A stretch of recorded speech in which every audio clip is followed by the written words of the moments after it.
What's going on, guys? It's your boy Sleazy here, and I have hated television for a very long time, but I'm actually quite impressed with the Penguin.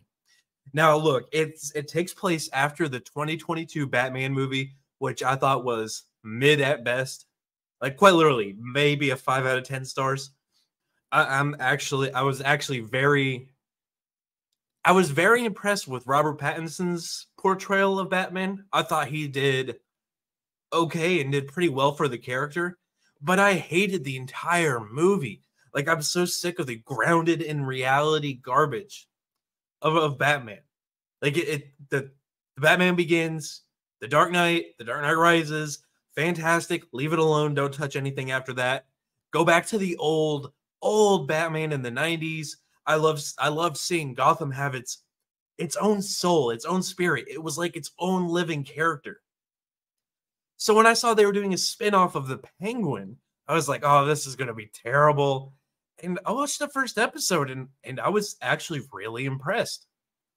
They add a little touch of fantasy to it. And Colin Farrell doesn't look like Colin Farrell.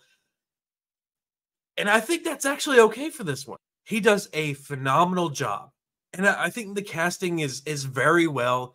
The diverse hires don't feel like they're just diversity hires. They actually feel like they're part of the story, and they're not just thrown in there because diversity.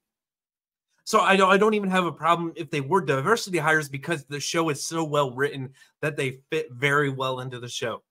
Now, I am one episode behind, so I'm going to watch episode 4, but the first 3 episodes were absolutely phenomenal. It takes place right after the Riddler blew up the dams and flooded Gotham, and everybody's kind of still in chaos, and there's a ton of stuff going on. The crime families are fighting each other. The Penguin's making his power plays, and it actually feels like a really well put together show. There's only 2 shows I've watched this year that I've genuinely enjoyed. It's Tulsa King and the Penguin. Like, it's dark, it's gritty. These are all just mobsters doing mobster shit, so there's nothing really crazy going on, but everything just fits so well together. I'm really hoping that this show keeps it together for the rest of the series, because I think it's probably got to be one of the best TV shows out there right now, especially touching on the superhero aspect. I feel like this is probably going to be one of the greatest TV shows of the year. And, you know, it's a toss-up between me, because Sylvester Stallone as a mobster is pretty damn good. So I would definitely say the IMDb rating of 8.8 out of 10 might actually be accurate. It might be close to what I would rate it, because I think 10 is a perfect score. I think maybe an 8 or an 8.5 is exactly where this show needs to be. And it definitely is on my recommend list for now, because that could change depending on future episodes and writing. Now, I'm trying to avoid as many spoilers as I can, because I do want you guys to watch the show. It's actually pretty good.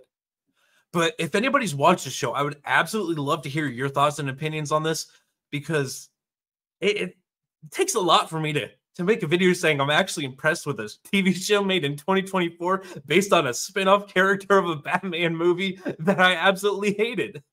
But guys, do leave those thoughts in the comments section. While you're there, make sure you smash that like button. Make sure you subscribe. Make sure you share this one out. And until the next one, guys, be easy like Sleazy.